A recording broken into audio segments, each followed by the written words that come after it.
always a bit of a pain. But I think we are actually live. So, people in the chat, how you all doing? Give us a little bit of a sound test. So, you got myself, obviously, Aidan, and we got Mr. Death Guard Dave. Say hello, Mr. Death Good Guard afternoon. Dave. Hello, Mr. Death God Dave. And the big man in the middle is their special guest of today, Mr. James Otero. Say hello, mate. Hello, all. Thank you very much for having me on. I feel extremely privileged to be on this disgustingly resilient podcast. So yeah, thank you very much. He said the thing. He said the thing. Yeah. You are very welcome. Yeah, thank you very much. So yeah, if we just work out, we've got a louder in the chat. Louder who? Turn yourself up a little bit. Who's that? Is that Aidan? Is that James, or is that myself? Yeah. I will go on my sounds very quickly. It's annoying you can't do this like prior to it. The joys of not being able to edit a live stream. No. That's okay. That's not a problem. Here we go. Dave and Aidan. Yeah, Aidan's as bit as usual, the lower end. Not a problem. Right. I've turned my end up now, and I can turn Dave up a little bit as well. Alrighty. Hopefully that should be a bit better. Again, if I'm still quiet, just keep yelling at me. I'll keep turning it up. I'm dead paranoid over this microphone. It's like it can be like mega sensitive, so I'm scared to put up too much. I'll just like blow everyone's ears. I'll be getting a lawsuit. That's Sundays. Thank you very much for becoming a member again, mate, for 3 months in a row. Really appreciate the support, mate, and to carry on plodding as a plague marine, mate. But yeah, okay, cool. That's a lot better. Sweet. So this is Death Guard Dave. Do you want to take it away? I certainly do. So everyone. Guys, thanks for joining us this evening, and a big thank you to our special guest, James from Siege Studios. Hi, James. Thank you very much for having me on, Dave. It's very, very kind of you. No, thank you for coming on. So, as we talked about, we hit 4K subscribers, and we told you we'd get you some special guests. So, here's one of them. He's someone who's very well known, kind of in the 40K scene, and someone who's I'm sure is responsible for some of the best models you've all seen out on the tables, whether that's at tournaments, Golden Demon, or like other such places. So that's kind of what we've got James on for. And to kind of jump in, James, do you want to give us a bit of a rundown on you, Siege, and kind of how you got there? Yeah, sure. So for anybody who doesn't know, who hasn't seen any of like things I've been on before or watches our podcast and stuff, I run Siege. I started Siege just shy of nearly 11 years ago.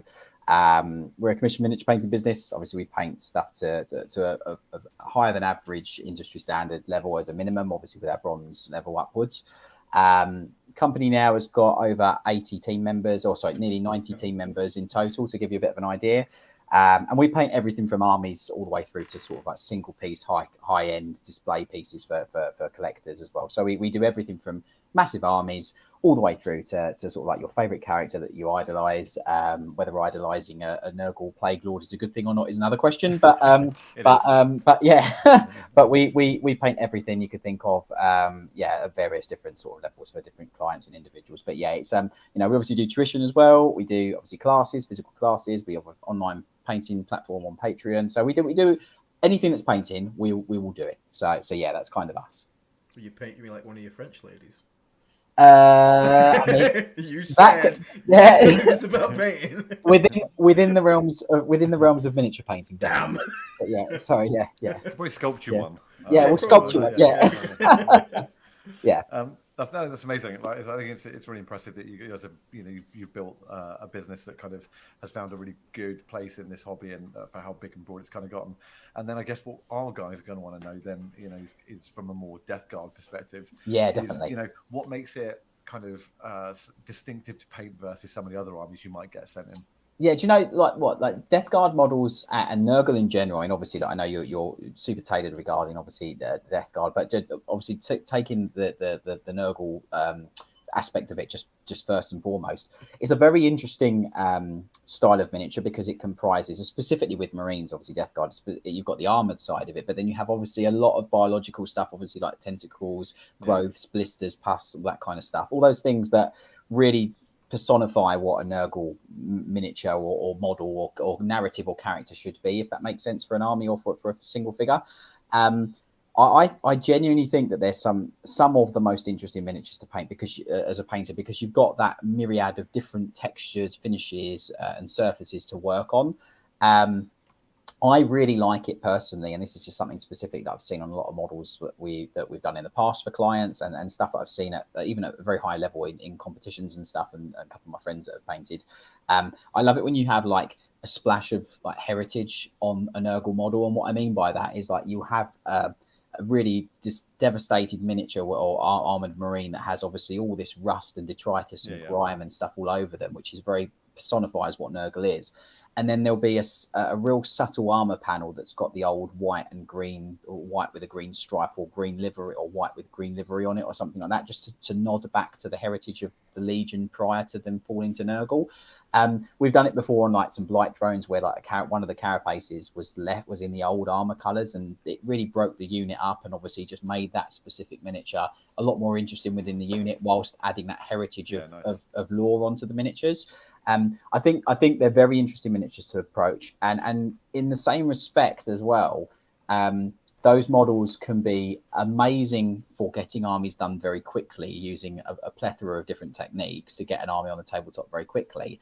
And at the other end of the spectrum, because they are so heavy with detail and interesting sort of textures, materials, finishes, etc., they can be probably some of the most intricate models to paint, because you've got so many little details and things on them.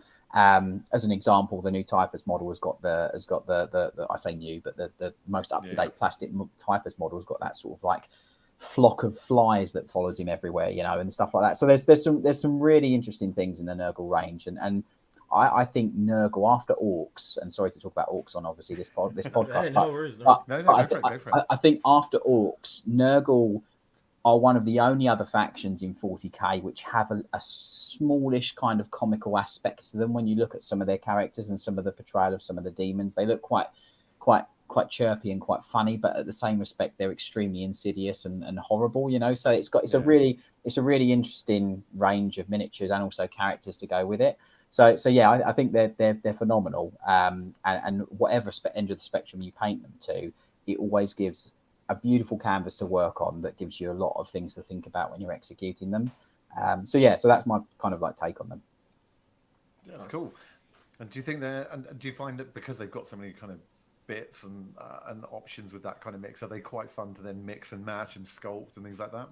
Yeah, I think it makes for the possibilities for conversion.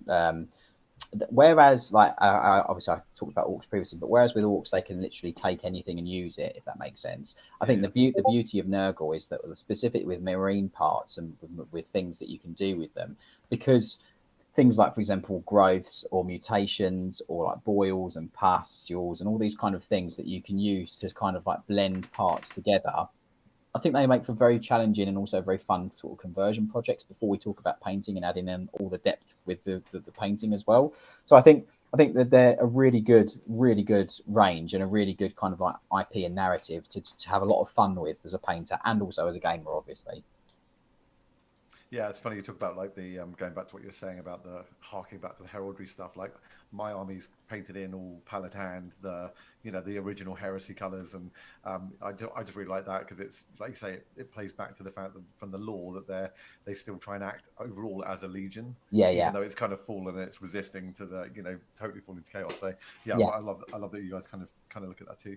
Yeah, it's cool. I think, one of the other questions then is, what's your, within that range, have you got any standouts that you kind of like, and then ones that you're just like, if it turns up, your artist like, oh God, not this. Well, 400th Mortarion. Yeah, I mean, look, let's talk about the big man himself to start off with. I think we couldn't have a conversation about painting those miniatures without talking about Mortarion, the effigy of what that range is. He is extremely detailed, as I'm sure anyone who's painted him or seen the artwork or images of him, he's extremely detailed and very similar. Like you can paint him quite quickly with a modicum of techniques, and at the same time you could spend the tens, if not hundreds, of hours that the likes of like Rich Gray spent on one of their competition entries with the eyes on the wings. So there's a, and I know Rich very well, and I know he spent a lot of time on all the aspects of that miniature. And the thing is that like it's just a great model that unifies the whole entire range with all the lavishments of details and things. Like even I think it's called the Lantern, his pistol, which again it's a really interesting bit of war gear that even though it's a decrepit kind of like it's an ancient weapon, but it still looks very very clean in his. I think that's one of the only pieces of his war gear that's like still in like almost like a pristine condition, if that makes sense. It's a real interesting piece of detail on him. But standouts from the range for me, obviously Mortarion has to be one of them. I would say the Tallyman is an interesting model just because of the pot of blood that he's got and the thing and stuff like that, like for the quill and all that. I think that's quite cool. And I know it's not specifically like a model that stands out quite a lot, but I think there's the plastic. It's one of the play. It's an individual character. I can't remember the name of it now for love nor money, but it's a character, and it's got the Nurgling carrying with the helmet, the marine helmet or their marine helmet on. It's one of the plague. Plague Marine Champion. Plague Marine Champion. Yeah, I think that model is just brilliant, like absolutely brilliant miniature. And then for the other things from the range, again, I've mentioned the Blight drones already. I think they're phenomenal. Cool. But even the tanks as well, like for example, the Blight Hauler, even though it's not specifically a tank, but the Blight Hauler is brilliant. And then obviously the big tank, the artillery one the Plagueburst Crawler is absolutely brilliant. So yeah, they've got a real good sense. But for me, the Tallyman is a very interesting model. I do like that one ever so much. Cool. That's pretty good. And then any you hate, or the guys that like it. do you know what? Or did it so detailed? It's just like, oh, this is going to take twice as long as anything equivalent. I think it's not so much that hate is a very strong word. I think when you've got like obviously that you wouldn't do a Death Guard army without some form of demons to go with it. I think like when you look at like plague bearers and things like that, when you have like 60, 70, 80 plague bearers, if you're going to have a demonic aspect of your Nurgle army or Death Guard army. Although not strictly Death Guard, but like making them all individual, which is kind of what they need to be because of the way that Nurgle is, whilst having such high volume, is not so much something that you hate, but it's more of a challenge to try and make the models interesting, right? If you're trying to paint maybe a higher quality kind of army, but yeah, big swathes of demons or even Poxwalkers to lean more heavily on 40k, making Poxwalkers all look interesting because. When they first came out, it's the same sculpts that are out now, obviously the ones that came out in Dark Imperium, but you get a nice myriad of different poses and details and things on them. But then when you have them in mass, that you do see that repeat model quite a lot. So trying to add variation through color rather than the sculpt before you start doing things like conversions makes that more of a challenge. I'd say it's a harder thing rather than something perhaps that you hate, as an example. So yeah. Cool. And the other thing I was going to say is, so when someone, we just talked about the kind of favorite models and schemes and things like that, and or batch painting stuff. What's the process someone goes through then to come to you guys and be like, I want to get a commission done, and what's the difference between getting an army done with you guys and then versus maybe a character model or something? Everything starts with obviously the specification, which I think is one of the most important things. Like completing, obviously, you go to the website, complete an inquiry form, and obviously then that goes through. You get a quote back. If you want to go ahead, we then obviously get you to fill out a specification sheet, and that's broken down by all the aspects of what's being done to the models or what's in the quote, and what you're having done or covered. And one of the real most important things and differences between a character and also infantry is obviously like. I would always prefer it if you're doing an army, going through unit by unit, and writing specific notations unit by unit and explaining it, and especially when it comes to sort of like Death Guard, because they do inadvertently have so much detail on them that it gives you way more to actually write about and add interest to those miniatures. That for me is really important, that the spec is written in a way that conveys how you want the look and feel of the army with all the little nuances and details. Like, for example, the thing we spoke about earlier, which was, I'd love a scattering of the original Legion colours and different armour panels, and maybe one of them has a shoulder pad that is still showing the white armour previously, or has an old Legion symbol basically on there, or something like that. That's little things like that are always really interesting. And I think inherently just the colour scheme, if we're not going for like Pallid Hand, I think was the one you mentioned, but if we're not going for like that colour scheme and you're going for the stereotypical generic Death Guard green kind of livery, because of that color and because of color theory, like making choices like I'd like some purple tentacles and maybe some red tentacles and some red eyes or lenses or pustules or boils and things like that, and really working within color theory to pick harmonious and also complementary colors which exaggerate the details through color, not through the sculpt, if you follow me. I think they're things which really help. So, and then when it transfers to a character, it's almost like what you have on the rank and file in infantry, which already, when you really think about it and you look at the standard box of Plague Marines, each one of those, if you really wanted to, could inherently be a character on its own because of the level of intricacy and level of detail.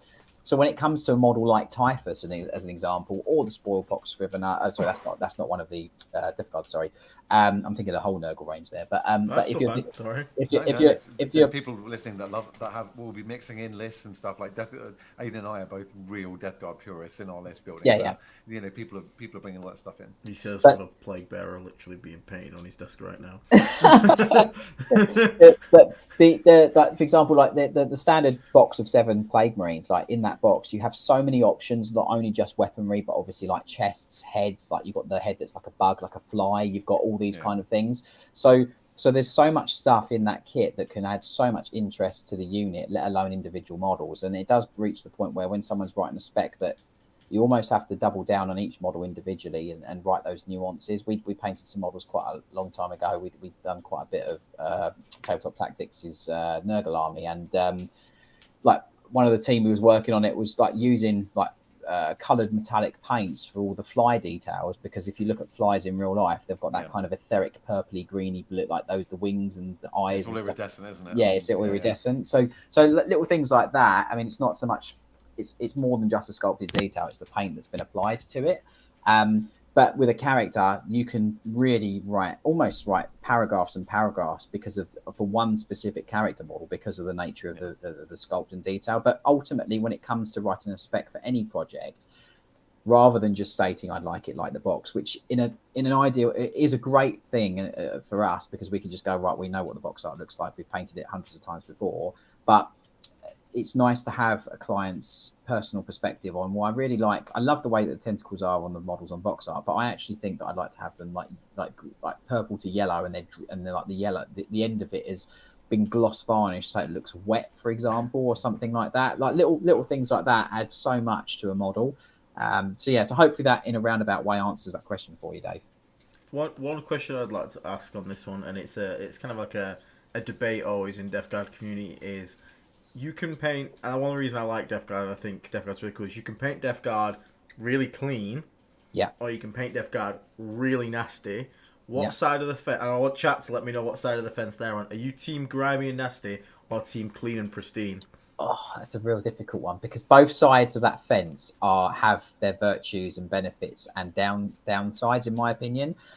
So you could spend ages focusing on the refinement, the sharpness, the cleanliness, the exact execution on the other side of clean and perfect, and that's a good thing, because I find that makes you as a painter focus on refinement, which ultimately makes you better with your hand-eye coordination and muscle memory. But at the same time, because of the character and nature of the army and the details, making them look super dirty and grimy, because realistically in the lore and narrative, do you really think a Death Guard Plague Marine is going to care that their armor has got a load of detritus or rubbish hanging off of it? They're really not, you know. So I don't want to be vanilla and come across on both sides of the fence. But if someone wrapped a Nurgle tentacle around my throat and made me choose a decision, I would probably, the painter in me would lean on the clean side. But just because it's clean and neat and sharp and refined, that doesn't mean that I can't do weathering but very refined on it and clean and like stuff on it. So that's my answer in a long-winded answer. That's cool. I think we've got a couple different mixed opinions in chat. Someone saying dirty, we got clean and nasty. Dirty, it's quicker with dirty. I mean, fair and true. It is, yeah, very much so. It is a lot. It is quicker to just use things that get those details painted a lot quicker and add that contrast and depth onto a miniature. So yeah, definitely. And look, it is fun doing painting models that way. Like, no word of a lie. Like, as much as I love sitting for 10, 15, 20, 30, 40 hours on a character, whatever, blah, blah, getting a unit painted in a day, like to a decent standard, is like through those processes, especially on models that do allow that painting to work in that way, is so much fun. So yeah. I think that's one of the things we also always like, especially for, well, I was going to say Death Guard Dave, but you get most of yours commissioned. So, but like for me myself personally, because I paint my stuff, and being like a competitive player, there's like a fine balance of trying to get something onto the table in an efficient time manner, and also trying to make it look how I want it. So like my Mortarion, thank God I did that in like lockdown. That took me like 3 months straight. But it's okay because I couldn't play. But like, nice. if I was like, okay, I need a Predator for 2 weeks time, I'm like, oh crap, it's so much stuff I have to like even at the building stage, like I'm looking at all these extra bits, and I'm like, can I put you on afterwards? Yeah, definitely. Like, yeah, putting extra details on, especially when you've got models. I mean, a Predator, obviously, it's difficult because that's the other thing as well to talk about is like when you've got sculpted models like your Plague Marines, your the Terminators, the Death Shroud, and all those models that have got so much detail on them. It's all there, isn't it? When you have a model like a Predator or like a Vindicator or something that you want to add into the army that isn't Nurgle-fied, if that isn't even is a word, but on this podcast, I'm guessing it is. But what I would say is that like you've kind of like, right, well, I've got to get this model done in a time frame, but then I have to add the Nurgle flavor onto it as well. So it's a bit of a double-edged sword. But yeah, you're totally right. Like the painting can do a lot for you, definitely. Yeah. So I was gonna ask something, and it's coming to my head, and it's bloody gone out the other end straight away. Dave, cover me quickly. No. So what I was going to say was on it because I've been lucky enough to get James' company to commission a demon for me, Demon Prince actually. And what I was going to say, which was interesting about, so I'm, as everyone knows, I'm not a hobbyist. I do not paint anything. I own no paints. Even though I have 11,000 points of Death Guard, and like Aiden, right, talking about what I want is my opponent on the table to have something nice to look at for 3 hours, right? Because we're standing across from each other for that time. And what I was going to say about, you were talking about color theory and things like that, which I think is fascinating in terms of you're so close to that from a professional point of view that's the angle you look at it as. The thing I enjoyed about doing that with you is like, because I quite like writing and language and stuff. So I was going to just tell everyone watching that what I did was I wrote basically a 3,000 word short story of this character's kind of what it turned into, how it became a demon prince from a Terminator, and what happened on these ships and this infighting politics between these Death Guard factions. And I used that as a way to give these guys a brief. Yeah, and it was great. Really interesting because they then turned that into. The model I've got in here is exactly what I wrote down to. I put the when it came out of this, what it turned into had even like a bit of like pipe work that had grown out of its palm that had teeth around it, and that was the plague sprayer, and that's what's on the model. Yeah. I remember that part. Yeah, that's a great idea.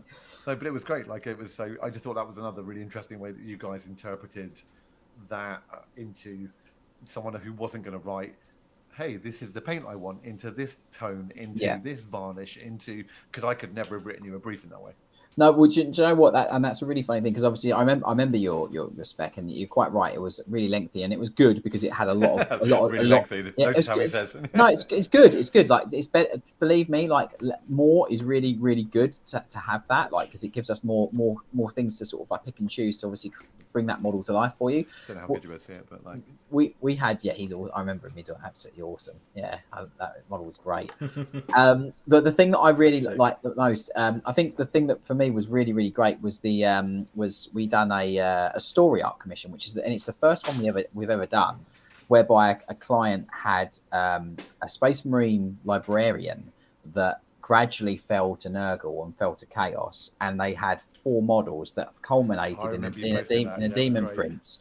And they had like a scenic display, and it shows the progression of the character as they turn to Nurgle, and again that was a very similar brief like to yours, Dave, whereby the client didn't have and there's nothing against them, they just didn't have the more painter side of it with like color choices and bits and bobs. Technical descriptive capability. No, which isn't a problem at all whatsoever for us. And they described the fall to darkness and the fall to chaos and Nurgle that this character went through, and from that we created obviously those 4 models. So I said, and it's a very interesting thing. Like I always say this, like the lore and narrative when it comes to painting, specifically like Warhammer, be it Age of Sigmar, 40k, whatever, the lore and narrative is the 3rd degree of what makes a model great, in my opinion. Like it's the models that we paint and then we play with and game with, and that they're fantastic, the sculpts and all that stuff. But if you think right back to the beginning of what got you into Warhammer, I guarantee you for a lot of people, it was either a bit of artwork, a story, or something like that. So to not have that on the model in some format, be it something you've applied, it, in my mind, is a little bit of a disservice to the creation aspect of a miniature, if that makes sense. Like you should have like like hand marks up the side of your Predator because the tank drives through loads of poxwalkers, and they put there's loads of story aspects and things you can do to miniatures, and then put that on the model to show that story, which I think is really good. So yeah. So just a couple of questions in the chat for you, mate. Yeah, sure. So we've got does Siege Studio? So I'll go from the start. It's surprising the amount of nerglifying quotes you can do with green stuff. Does Siege Studios do any of that kind of customization, or just stick to painting?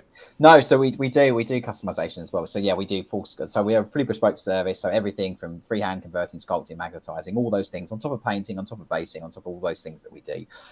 We have a specific brand within Siege called Custom Service, and it's the top thing that we do, whereby we basically create a one-of-one model. It's a unique piece that comes with a certificate of authenticity signed by the painter, the sculptor, and the company.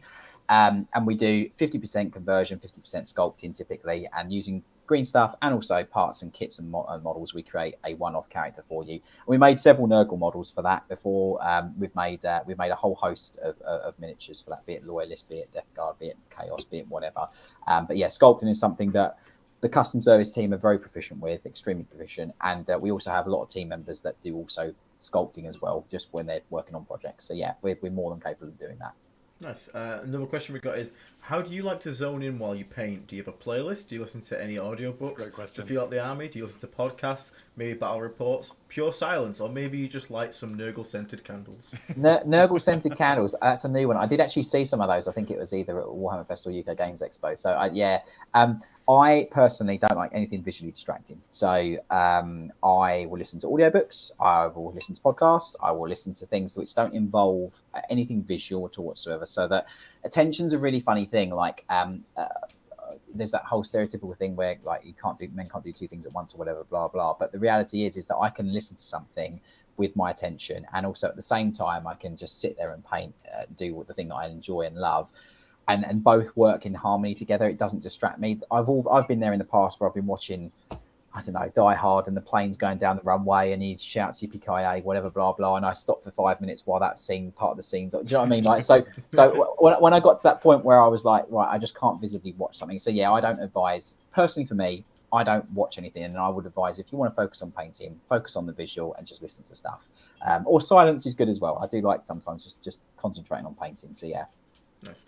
So I actually remember my question that I was going to ask. It was in relation to sort of the desire to get something tabletop ready in a good amount of time, but not wanting to go and just be like, because like, here comes a slight rant. My pet peeve when I go to a tournament is when I see an army that's just a 2 rattle cans go and that's it.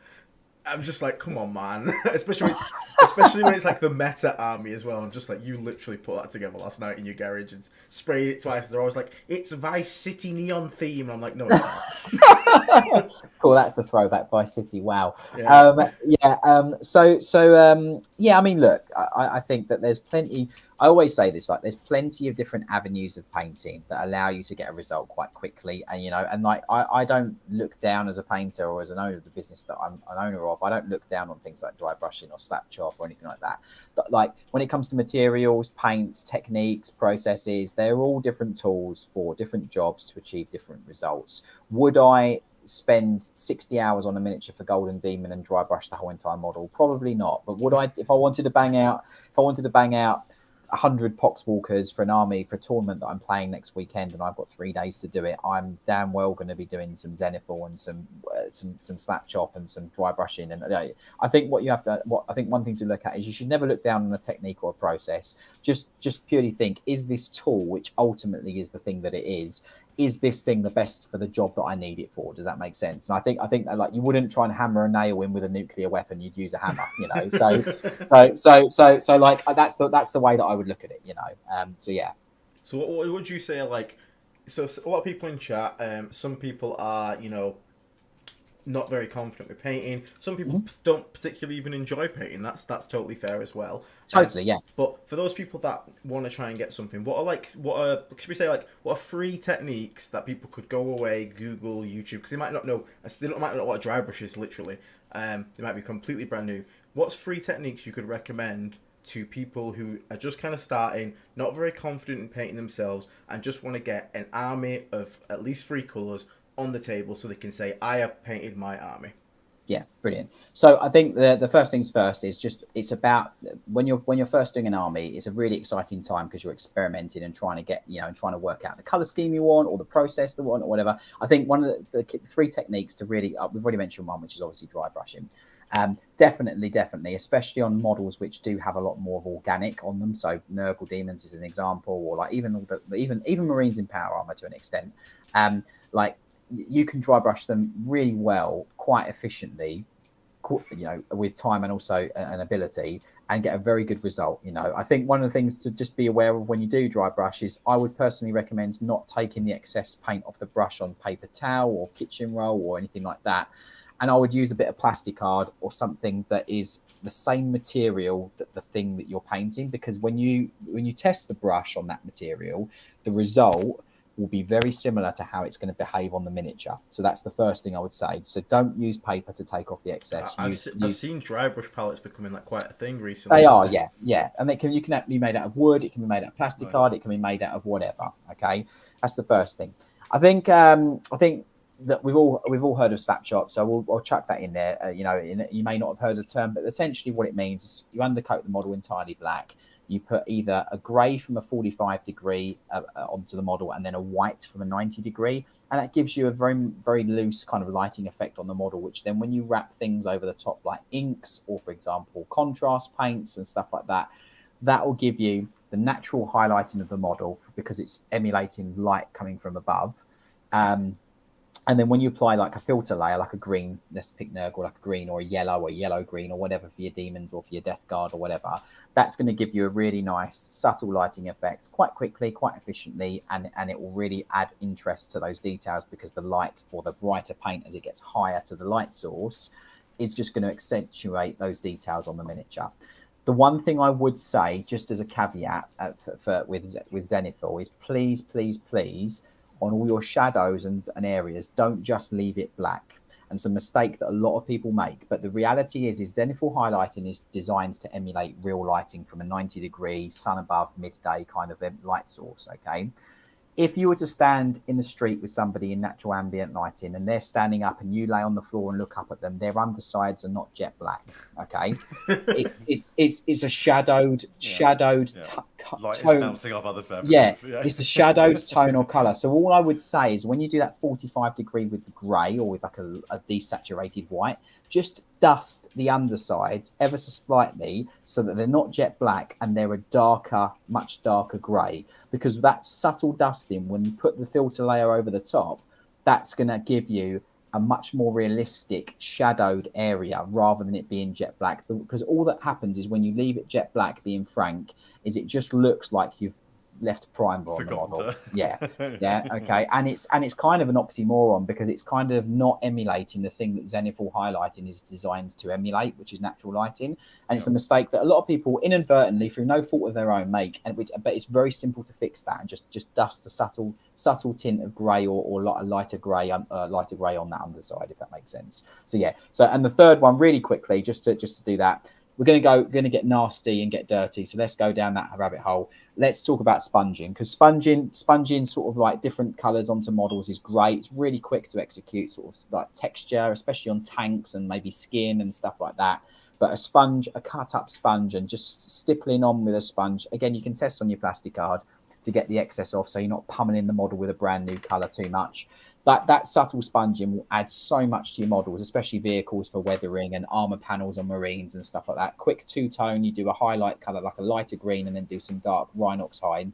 Rhinox hide is like your best friend for weathering, rust, chipping, damage, all that kind of stuff.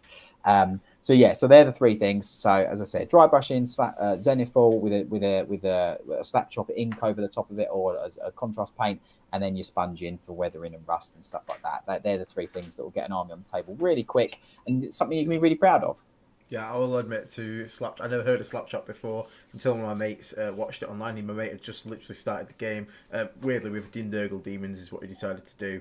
And within like 2 weeks, he showed up at the next game with all of his stuff painted. I was like, how the hell? And you know what? It didn't look half bad. I'll give it to him. He's not winning any painting competitions, don't be wrong, but that I would be happy to put on the table and be like, yep, that is perfectly playable. And that is, anything's technically playable, but what I mean is I would be like, that is good. That is like, yeah, you put the effort in there. Yeah. And to also from I started the same. So when I started painting, I was not very. When I started the hobby in general, I started with Chaos Demons. And I was not good at painting at all. Really messy, all sorts of stuff. But then I started with a really basic technique that's kind of like it's now evolved much more. But it was basically the back of the day of using inks and shades and spraying white. So for Nurgle Demons, you'd be like spray white, Athonian camo shade over the entire model, dry brush it Nurgling green, skin's all done. Then it's just like reds in the guts and stuff like that. And that was a really quick way to also get it. That's kind of been replaced now by stuff like Slapshot. Yeah. The feeling of getting like a fully painted army, even though I knew it wasn't the best, but it was the best I could do for the time. And definitely the pride I got from being like, I have done this and it's on the table. Yeah. You got an army on the table. Yeah. It's a cool feeling. So for anyone that's out there, maybe is scared of painting, I'm sure James here can tell you better than I can. Don't be. No, well, I always say there's two things. Like, first things first, every staircase or ladder has a first step, and you have to take it to go up it, you know. And the other thing as well is that, like, I use this acronym all the time, which is the word fear, which is false expectations appearing real. Your false expectations of you making a mistake, doing something wrong, it not turning out how you want to, and having that Homer Simpson barbecue moment. Okay, we've all been through it. Everybody has, you know, and the reality is that you've got to go through that. You know, it's not, sorry to go in a bit of a deep, long-winded kind of like go for it. way, but the reality is that, like, the mistakes that you make and the steps that you take in the beginning are really what pave the way for you to learn and get better as you progress. And that's something that you really have to go through. Like, the models that I painted when I first started are nowhere near what I paint now, but I had to do those models to be able to understand the mistakes I was making to then progress and get better. And everyone has to go through it. Every amazing painter that you see out there, that, you know, whether it's Richard Gray or whoever, Ankel Heraldez, whatever, they all painted models in the early days where they put way too much paint on and didn't know what they were doing. You know, we've all been there. All right, okay. So it's just an investment of time, and that's all it is. That's all right. So I got a couple more questions for you, if that's okay. Yeah, sure, shoot. I'm gonna just I've closed the Discord down. I need to open it up because I could hear it pinging off in the background. So let me go jump on there a second. Load. There we go. Right. Channel general. There we go. Okay. So we have.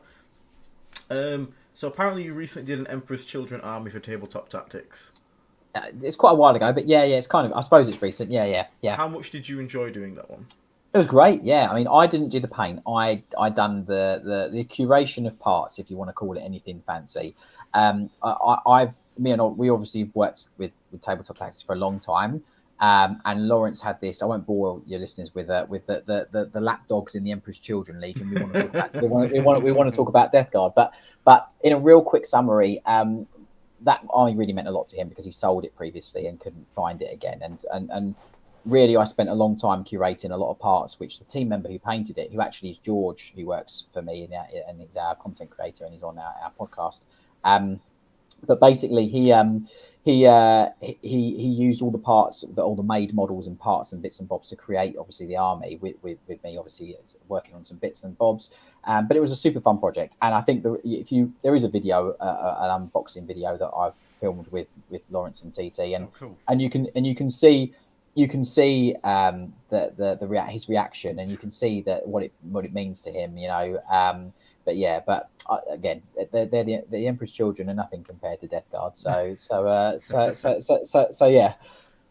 Another one. Do you have any magnetizing tips and tricks? Yeah, definitely. I would make yourself a tool, which is either a dowel or a bit of perspex rod or something like that, and then stick magnets on either end with a long enough piece so that the magnet polarity between those two doesn't affect each other, just so you can test the polarities of when you're magging stuff. We call it like the magic wand, or we call it like the mag stick, or whatever you name you want to appropriate to it. But what it means basically is when you're testing magnets, when you're fitting them, you've got something that you can test to make sure the polarity is correct. Does that make sense?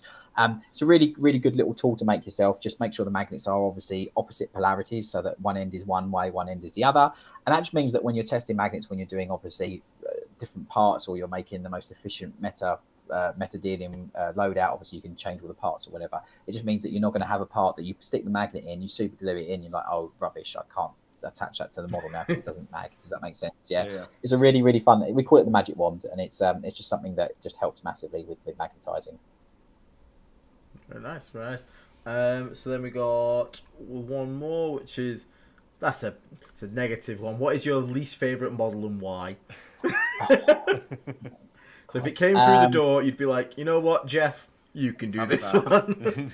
I'll say this. I think that it's a shame that there are a lot of models which are incredible sculpts, which unfortunately had the fine cast treatment. I like, as much as the idea and thought process behind that product was great in its idea, I think that unfortunately it didn't live up to, in my mind, the what was initially desired for it, if that makes sense. Like there are so many amazing iconic classic sculpts which I would take every day of the week and twice on Sunday in metal as opposed to a fine cast model. But unfortunately, it's a lot harder to find a fine metal model in a good state to be able to then obviously work on it. There's a lot of prep that goes into making a fine cast model good for painting, and I also mean this like sincerely. Like, I genuinely find fine cast models do not, no matter what you do to them and how much you prep them, they just don't paint up as well as a resin or metal or plastic equivalent. So it's not so much a specific model, it's more a material. Obviously, look, if that's the only material that it comes in, then as a company and as a painter, we'll always do the absolute best to get the best execution on it as possible. However, like any tradesman or person working on something, the result is only as good as the materials that are used sometimes. And unfortunately, that there can be some failures on the part of that because of air bubbles or because of things like that, you know. So it's not so much one model. It's probably more models than that, but it's just the unfortunately the material. So yeah, that's what I would answer to that one. I've got time to answer more if you want to. We've got answer some more questions for you. I've got one here from the person sat literally next to me, but she won't ask you herself. For achieving the best blends, what advice would you give? Wet blend, glazing, stippling, or all? Glazing every day of the week, twice on Sunday, and if someone put a gun to my head, purely because, and I'll say this: there's nothing wrong with wet blending, but when you're trying to achieve smooth transitions, and make good blends, getting two wet, viscous bodies of paint and going like this and moving them together frantically, hoping that they magically transform into a perfect transition. You do need a bit of wizardry to do that, and we train and teach a different technique, which is called layer blending, where it's more controlled and you incrementally change the tone and air of an area through lots of translucent glazed layers, if that makes sense. It's more controlled factually. It's not my opinion. It just is way more controlled. And generally speaking, the investment of time doing it that way, 99.9% of the time, gives you a better result every single time. So that's kind of what I would answer that one. Oh, cool. I was going to just say as well, Brandon Clark was just earlier on is 2 months. Thank me in the chat. I also saw someone else as well. It was Mr. Tumnus or something like that, because he made me laugh. Yeah, Mr. Tumnus 987. Thank you as well for becoming a Plague Room. We haven't missed your messages, guys. Obviously, it's just I'm not the host today, sort of. It's James is taking the centre street and he can't see all these notifications. So don't but also blame Brandon him. Clark also asked, when should you move to an airbrush to elevate your painting? Don't think that an airbrush is this magic step to becoming a better painter. It is ultimately just a tool. It's the way of transferring paint from the object to the model. A paintbrush is not something. The paintbrush is a direct thing that's going to apply paint onto a miniature from your palette. We use airbrushes as a business, but they are 10% of the process. And it really, think of it this way. Sorry to always put another analogy into it, but if you're painting a house or painting a room, there's no way I'm using my 000 detail brush to paint the walls. I'm going to be using a roller every single time, you know. And an airbrush is essentially that. It is the roller of miniature painting. It provides a really consistent, smooth finish, main color base coat for a quantity of paint. For a quantity of paint across one model or an army, etc., and getting consistency. It will never, ever take away from a paintbrush. And I am a firm believer in it being 10% of the process and nothing more than that. There's a thing about, if I get an airbrush, I'm going to win a painting competition or win Golden Demon or something like that. That is not the case. A paintbrush does all the grafts and 90% of it, and an airbrush does X amount. You'll never paint eyes with an airbrush. You know, you'll never paint loads of little details, especially like on Nurgle models or Death Guard models. You're never going to paint all the tiny little pustules and nodules and marks and things like that with an airbrush. It's a phenomenal tool, but see it as a roller, not the detail stuff. Does that make sense? And that's the best way for me to explain it. So here's one for you. If you were trapped in a room, okay, and I have demanded you paint the best model you can, but I'm only going to give you 3 to 4 tools of your choice. What are the tools you would ask for? What are your... with these 4 tools, I can paint anything. So just a quick caveat. Does that include paints, or am I allowed like a... Your paint supply is infinite. I will provide the paint. Okay. Now we're talking. And like brush sizes as well, I'll let you like... Right. You don't have to be like, oh, I need one fine one and one medium. That's 2 choices. No, you can have a set of brushes. But I want to know if the quality of the brushes actually matters as much as people think it is. It does. Does it? Oh, okay. Right, so go. Take away, sir. Take it away. So how many things am I allowed? 3 or 4? Should we be generous? Should we be generous? No, it's fine. I can do 3. 3's easy. We'll go 3 and we'll have a bonus round. Yeah. Okay. Fine. So airbrush. Yeah. Airbrush with all the things that come with it, as in like thinner, cleaner, etc. I'm going to try and squeeze that in. They can't be separate tools. They come with it because you can't do an airbrush without them. You can use it once and it clogs. yeah, that's it. Done. Yeah, that would fit Nurgle quite well if it was just a spattering all over. So True. So an airbrush with all the paraphernalia that is needed to be used and operated. A size 6 paintbrush, as in the biggest brush, and then a 000. They're the 3 things that I would have. Wow, okay. So if you were allowed all the brushes, what would your 4th tool be, should we say? So you got all your brush sizes, you've got your... Probably a dry brush so I can do the basing. But I'd just be really careful when highlighting the sand if I only had like 2 brushes and an airbrush. I want to see your highlight sand with like a 000 brush, just like every single grain, just dotting it. Yeah, I won't bore you with conversation about how I've actually done that. So yeah. Oh my god. Yeah. I can imagine you're probably there just pulling hairs out of a paintbrush to get this. Yeah. No. But yeah, they're my 3 things: an airbrush, size 6, and a size 000. Nice. Yeah. So one thing I should mention there is basing. And one thing I 100% admit I suck at, and my missus as well wants to improve on, is basing. Basing is, to me, it is the extent of me put texture paint on base, oonga boonga, I wait for it to dry and dry brush it like a little chimp that I am. But I would like to find ways to up that, make my models bases a little more interesting. What would you say is some of the first things I can sort of look at to make my Nurgle bases a bit more than just I've put mud on it and there's a single tuft of grass, bingo. Yeah, no, it's amazing. You've got all this mud everywhere and this perfectly formed tuft on just it's exactly it's like that like Raiders of the Lost Ark where the light comes out. So basing is something that you're quite right is often overlooked because we get super excited by miniatures and the details and all those things that are on the model, and it's perfectly natural and normal to be that way. Like we all get super excited about these amazing models. The one thing that I would say, however, is that like if you went to an art gallery and all the paintings didn't have frames on them, it wouldn't look as good and it wouldn't captivate the artwork. Like the frame kind of focuses the eye on the artwork, if that makes sense. And a base does exactly the same for a miniature, as well as tell story and narrative, the setting, the environment, the tone of the miniature. So as much as basing is overlooked, I would probably argue that it's just as important as the miniature. And like, I'm not saying that you spend a relative percentage amount of time on the base, but what I am saying is that understand that model is not just sitting on a black base, unless you haven't done the basing, it is sitting in an environment or a world. So really like telling a bit of a story on that base, maybe a fallen enemy helmet, a part, a bit of like a diagnostic tool, like an Allspex with a bit of light shining up on the leg, or like there's loads of things that you can do with a bit of detail on the base, you know, or something that's on there. For example, the Tallyman's a really good example. Like imagine if you have a base, a snow base on the Tallyman, and you've done all the blood on the thing that he's writing on the board, counting the tallies, etc. But then you do some spatterings of blood on the base to show that where he's got a lot of blood on the thing, it's dripped and created little puddles of blood on the base to show the integration between the story of what he's doing and the environment that he's in, if that makes sense. Like there's loads of little things that involve minimal amount of effort that can maximize the overall impact of the miniature.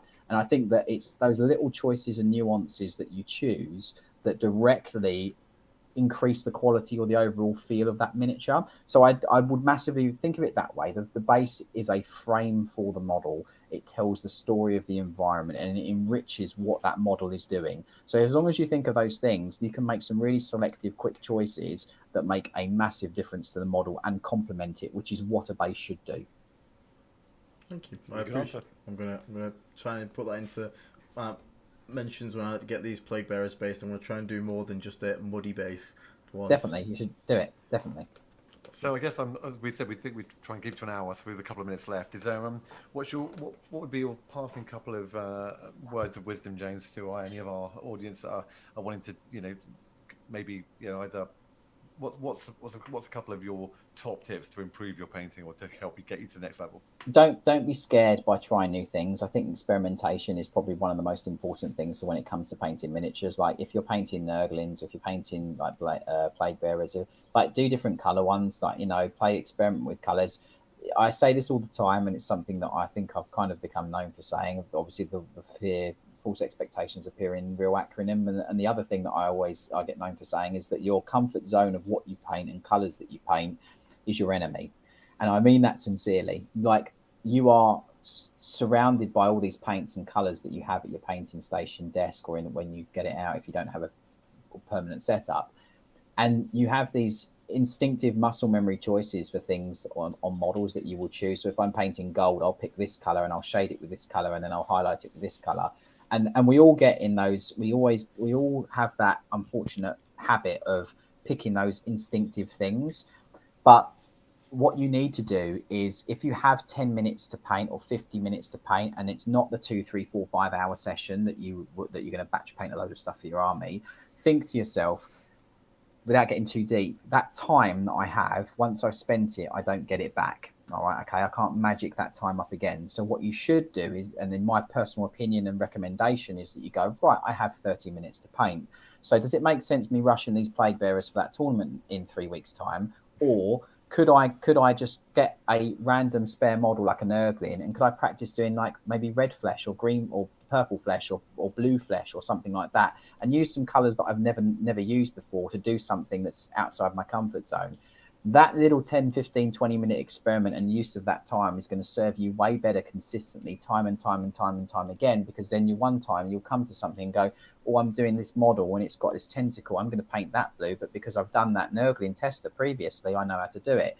Like, please understand, stepping away from like this episode, that like time is one of the most important commodities, and harnessing that and using it efficiently to better your painting is something that you should be conscious of.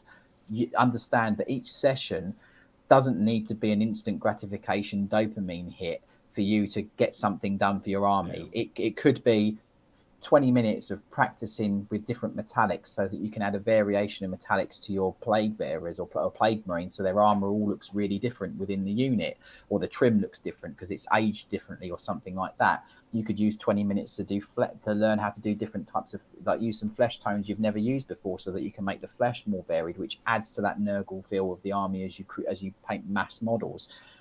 Understand that each session doesn't need to be planting a flag on top of an Everest of achievement. It needs to be an experiment, so that from that point onwards you have a wider palette of abilities and understanding of paint and execution. And that's what I would really say to somebody. Like, it is really important that you value time massively and understand that once you've spent it with miniatures, you don't get it back. Sorry to sound so deep and morbid, but that quite fitting for Nurgle, I'm guessing. But the reality is that yeah, like, just think, like, you don't have to rush a model within a 15-20 minute session to get something achieved for your army. You can practice something or learn some new paint in your collection and understand how it finishes, how it behaves, how it dilutes, how it covers, all that kind of stuff. And that will give you a much better trampoline for the next session, where you do have more time, where you go, oh yeah, I remember I used that purple that I've never used before and it covers really well, and it'd be a great shadow color for this green because it looks like that's rotten or that's raw meat or flesh or something like that. That is what I would recommend. Cool, really good. Aidan, any final questions before we kind of maybe start to wrap up? No, not really. I've asked most things that I wanted to ask. You've asked all the things you want to ask. But yeah, no, it's actually really cool, because I definitely am guilty of what you just said there. my missus who paints with me, she's always testing out new things, painting new things, and I'm just like, haha, me do green. Like, all the time, I'm just like green. And like recently, I've actually started doing Votan, which are like orange, which has been a big, and especially like, I don't know if it is, but green seems like quite an easy colour to paint with. Yeah, it's a good colour to paint with, but you're right. Oranges, yellow, orange is difficult to get they are like harder. solid colours with, but it's been good because like don't get me wrong, the first few models did not go great, but sort of started to get the idea of it now, and like better base colour. Spoiler alert, everyone! Black is not a good primer colour for an orange paint job. Learnt that one, but again, I can know all the tactics in the world of playing. I am on a massive journey with painting and trying to learn that, and so we're all at different levels. But yeah, it's been really cool to actually hear from someone who's like at the peak of the mountain. I'm definitely look. I'm not at the peak by a long shot, and I'd rather be upfront about that. Like I've done some things in painting, and I've got a few bits and bobs, but like I am exactly the same as you. Like in the sense of like the way I look at stuff. Like there are people that are far more able than I am, and like it's very kind of you to say what you said, but like all I am in the grand scheme of things is a little bit further down the road than you are, and that's all it is. Like the horizon for everybody in miniature painting is always something that we're chasing, and like you'll always look at someone that's at the next step on the ladder and go, oh, they're miles in front of me, but you can reach that too just through progression and practice, and it is possible. I look at the likes of Rich or the likes of Rodrigo Acor. I look at the likes of lots of people, and I say exactly the thing that you said, and like there's no difference between you, I, or them, other than the place that we are in the journey of painting, and that's the way to look at it. That's cool. That's pretty good. As a last second question, how do you rate the OSL from Aiden's headset on his cheeks? It's pretty good. It's got a good transition as well. So it's got a little bit of purple and pink in it. It's good. Quite impressive. It's good. Yeah. Yeah, that's good for me. Amazing. Yeah, I was going to say, James, I think everyone, on behalf of everyone on the community and the followers, thanks so much for sharing some insights with us on this. Is there anything you want to finish by saying how people can get in contact with Siege? Yeah, definitely. I mean, it's just say a big thank you for all the questions. They've been really great, and thank you for listening to me motor on about the thing I'm super passionate about. Like if you are interested in anything that we do as a company, be it tuition, be it obviously getting something painted, the Siege website is the best place to go, which is obviously just www.siegestudios.co.uk. If you are interested in getting something painted, be it like a centerpiece, be it something you absolutely love like Typhus or like even Mortarion or whatever, blah, blah, just complete a quote. It's very simple. There's a get a quote button top right on the website. Do that and just drop us an inquiry. The team are very, very good in the office. We come back to you very quickly. And obviously, we'd love to work on something disgustingly resilient for you. All right. He said the thing again. But yeah, well, that is the podcast, isn't it? That is the thing. Yeah. But yeah, thank you so much for being a guest on it. Just very quickly. Also, surprise. I'm a surprise kitty. If your dog's made a few visits, so here's my cat. Yeah, cat's amazing. Yeah. But so thank you so much for coming on and doing this. This is, as we said to everyone at the start of this is one of a few special guests that we have. We have had Liam VSL on, which we've recorded, but it's just being edited. So if you're more into the competitive tactics, that's going to be a really cool one. Really surprised me and Dave in that interview. Really took us like, we thought he played one way. Oh, no. If you haven't watched it, genuinely, it's someone taking the army in a different direction and thinking about it. And even if you read the list on paper, you wouldn't then put that with what Liam talks to. Yeah, it's really cool. And then also we have another special guest who's coming on a bit later next month, I believe, isn't it? Yeah, next month. Some of you may know him as Satan. Some of you may know him as Mr. Stephen Box. I know he's an interesting topic in the Death Guard community, but he's going to come on a live stream with us. He even may be taking Death Guard to a tournament, but we'll see about that one. We'll ask him. We'll let him know how that goes. So that should be fun. We do have some more, obviously, normal content coming up. And also, as another spoiler for people quickly in chat, I'm just going to pull this on this screen. This weekend, going live on the old Etsy at Saltire Games, we actually have, hopefully they're on screen. I'm going to just quickly check my stream chat. Yes, they can see them. We actually have branded gaming aids now, which is really cool. So you can grab yourself some of those this weekend when they go on sale at Saltair Games, who's our sponsor. Thank you very much to them as well. Thank you to Vanguard Tactics as well, who we have an affiliate link with. Also, if you're interested in learning new skills, becoming part of the Vanguard Academy, check those guys out. I think spots are really small at the moment. There's only like 15 spots left. I think there's 10 left so now. if you're interested, get in quick. And yeah, I think. Oh, we also have a giveaway to announce. If that you're okay, James? Sorry, it only. I'm good. No, I'm good. Honestly, it's all good. So we just have a quick. We have 3 giveaways for the members. One of them is one set of those gaming aids that you just saw there. That can be won. Again, this is for the YouTube members. On the Discord page, when you become a member, you can join the community tab on YouTube to link to the Discord. Inside the Discord, if you link your Discord account with your YouTube, it will recognize you as a member. You'll have access to a giveaway channel. All you have to do is react to the post. So we have access to win one of those gaming aids, which is really cool. We also have a £25 virtual Warhammer gift voucher, which is quite a standard one we do, usually every month. And then last but not least, I'm going to have to find him, but we have shown him before on one of the streams before, but he's called, what is it, the Little Unclean One. Yeah. There we go. So you can win yourself one of these boys. So a plush nurgling Great Unclean One. So I'm sure all the grown men in the chat want one of these things more than anything on this channel. It's worth more than a commission from Steve Studios, I've actually heard. Real fact. Thanks, Steve. Thank you. But yeah, so stay tuned, everyone, and thank you very much for tuning in. Thank you very much to our special guest, Mr. James here. Thank you very much. And obviously to his company, Steve Studios. Check them out. Even if you just want to send them an idea and be like, hey, how much do you reckon this would be? They'll go through all the things they can talk about with you. I haven't used them. Dave has, though. Dave will have many 5-star review, I'm guessing. Yeah, I can say they were brilliant. Like I said, I didn't even write a brief in terms of paint. I wrote a brief in terms of what I wanted it ultimately to look like and how it kind of got there, and the guys did a brilliant job on it. So yeah, having used James's company, I can recommend it. From my side, thanks everyone for tuning in and watching. Obviously, this will be available at a later date for you. I think also this will probably make a good just straight podcast episode onto places like Spotify, etc. Because James got a lot of great tips there. That Definitely. Didn't need video for there.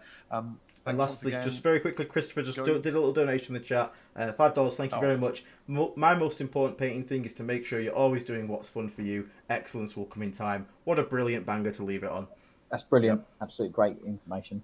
Thank you, everybody. Yep. And Aidan, do you want to sign us out with your usual? Yeah, so everybody, thank you for listening to the Discussing Resent podcast. We'll catch you on the next one, and stay